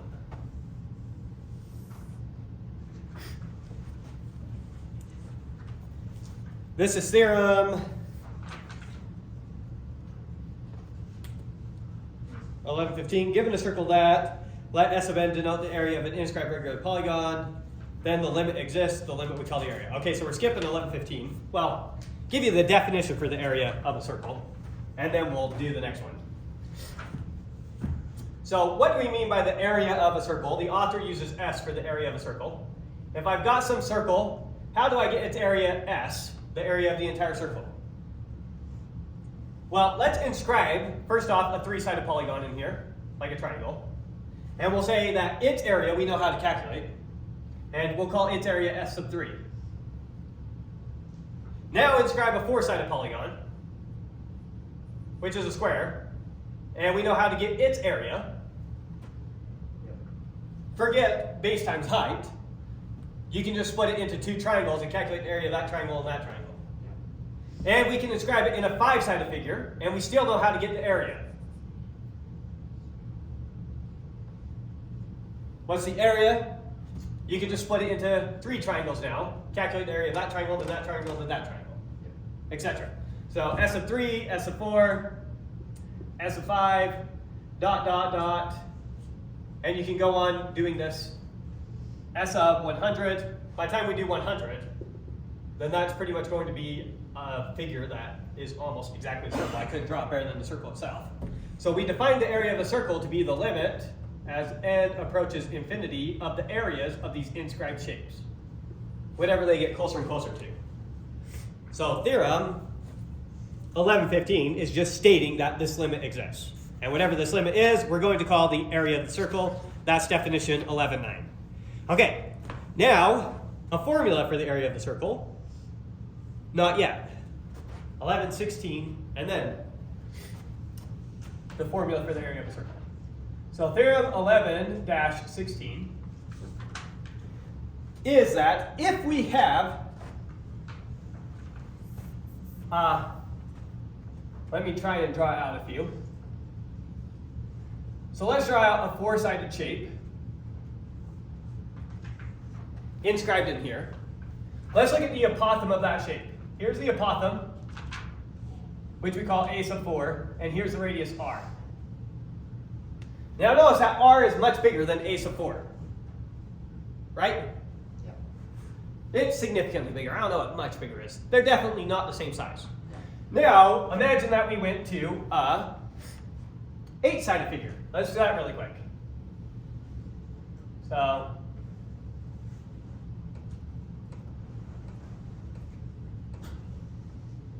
when I draw an 8-sided figure inscribed in the circle,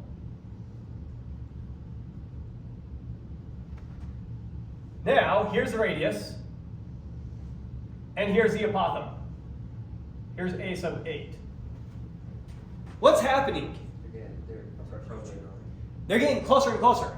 If I kept going and I tried inscribing, you know, like a sub 20, so a shape that was like do, trying to draw a 20-sided figure, inscribed in that. Not a very good drawing, but I think you understand my thought process. Here's the radius, and here's the apothem, a sub 20. Notice that those are almost the exact same length. Yeah. And so what we're proving here is that the limit as n approaches infinity of our apothems of inscribed figures is just equal to the radius.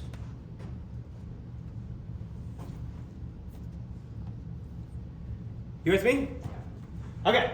Now I'm going to use this picture here to help us think. So here's just a picture to help us think about this. Let's just redraw one. So maybe I'll use my standard hexagon. Just picking some shape to help us think. Here's our center. Here's our radius r. Here's a sub n for our n-sided polygon. Good so far? Okay. This distance right here is 1/n of our perimeter. Yeah. So this distance right here is 1 over 2. half of that. So it is our perimeter over 2n. You with me? Yep. Now, just notice for a second. Let's go back and just write one. Let me look at this sequence for a second. Put a pin in it. Put a pin in that. Let's just look at something like 100 over 2n. Let's look at its limit as n approaches infinity. What do I get when I plug in 1? 150. You get 50. What do I get when I plug in, we'll skip 2. Well, we can go ahead and do 2. What do I get when I plug in 2? 25. Dot, dot, dot. What do I get when I plug in 100? A half.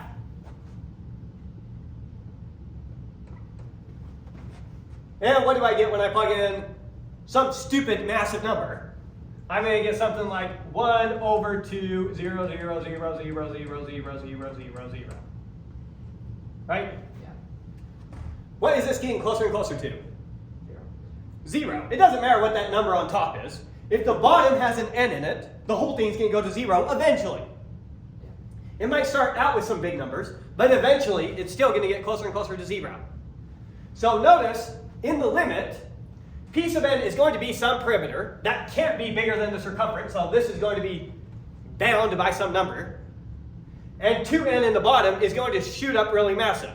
Yeah. And so what is this going to get really close to 0. in the limit? 0. 0. So now let's write this all out. our formula for a sub n, notice that this squared plus this squared equals this squared. Let me write that out to make sure it's very clear. an squared plus pn over 2n, p sub n. Don't think that we're multiplying by n, that's a sub n. That's a sub n. Squared is equal to r squared. Pythagorean theorem. Right? I'm going to subtract this term to the other side and then take the square root of both sides. So a sub n is equal to the square root of r squared minus this thing. You see that? And so now let's look at the limit as n approaches infinity of a sub n. Well, that's the limit as n approaches infinity of a sub n.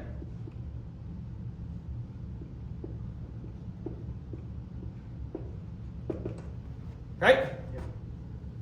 As n gets really, really big, this term goes to 0.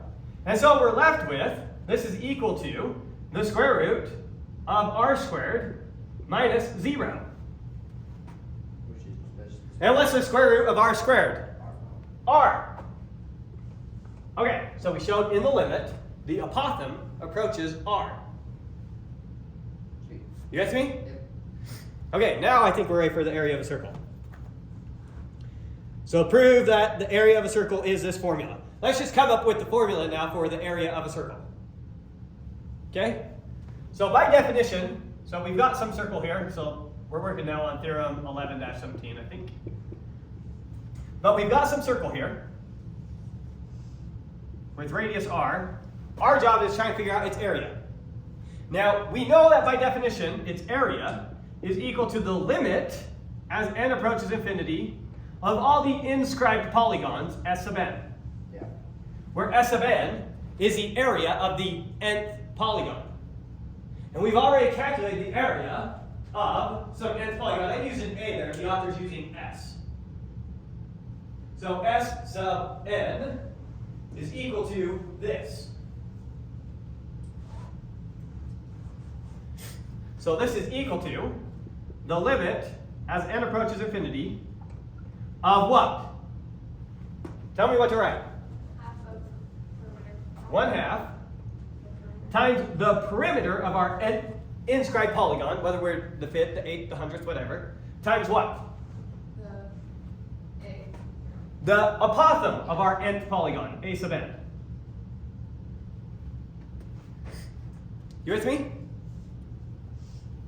Now, back over here at our limit laws, the limit of a product is just a product of the limits. So this is a limit of something times something times something. I can split this up into the limit of that times the limit of that times the limit of that. So what is the limit of 1/2? Right. If n is a trillion, what's 1/2? It's 1/2. So this is 1/2 times, what is the limit of the perimeter?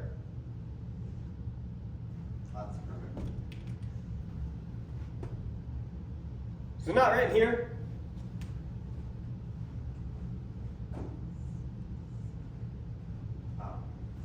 By definition, what is circumference? By definition, circumference is equal to the limit as n approaches infinity of the perimeters of the inscribed polygons. So the limit as n approaches infinity of p sub n is just c, the circumference. And finally, what is the limit as n approaches infinity of the apothem? Radius. The radius. That's what we just did up here.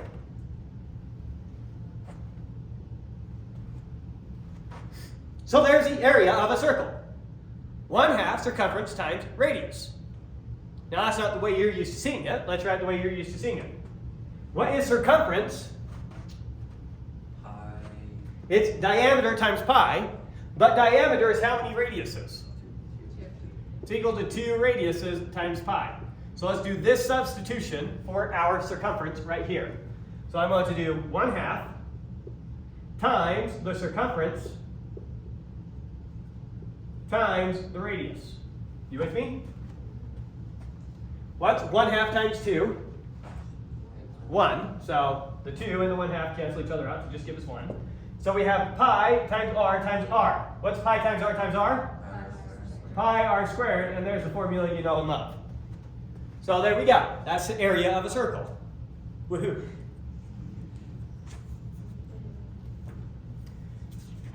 Any questions on that? Okay. That's it for today's material. Oh, go ahead. How do the Greeks think about these things? Elements. Again, so they just would use inscribed parameters to approximate pi. But how would they prove stuff like the ratio is the same for all circles? And like, how did they talk about these concepts without having? So they could talk about somewhat vaguely. I mean, look at the way that we've been able to talk about it. I did not tell you the definition of a limit. You just kind of got what was going on here. And so you can do that hand-wavy type thing. And so there is some hand-wavy type stuff going on. When we get to Archimedes, Archimedes did essentially start doing, in calculus, what we call Riemann sums. And so, as weird as it is, integrals are being used in history before derivatives are. Before Newton developed.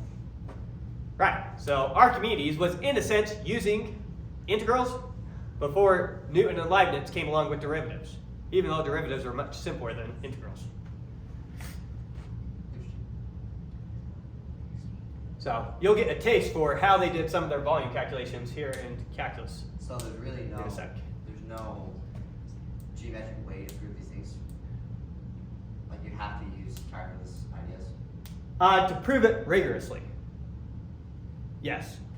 Even what Newton was doing and what Leibniz were doing with limits, they still were not being as precise as we are now. And it took some work to explicitly get those foundations nailed down.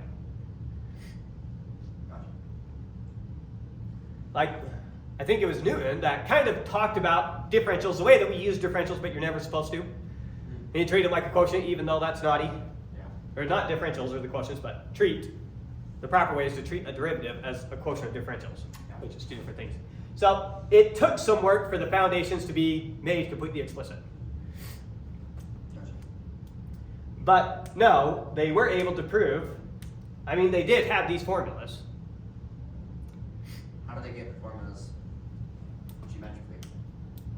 Without using- It's a similar idea. I already gave you kind of the idea for how they would have thought about it. So here's how a Greek would have thought about the area of a circle. They would have said, let's break it up into a bunch of little teeny triangles and little teeny triangles. And so the area of this little triangle is basically, that baser is basically the circumference over n, and the height of it is basically r. Awesome. And so they would say it's 1/2 the base times the height and times. Now they didn't have the algebra notation, but it's the idea of what they were talking about. So did Euclid? And so it comes out to 1/2 the circumference times the radius. So they had that formula. Did Euclid ever prove these things? These elements? Yeah, you get the area of a circle there. So they had these equations. And they came at it with this more vague way of talking about limits that we've been using here, without making it very explicit what exactly we mean by a limit. So they had these concepts somehow. Right, they were already getting at the concept. Interesting. Okay. Anything else? Cool. All right, we'll end it there. And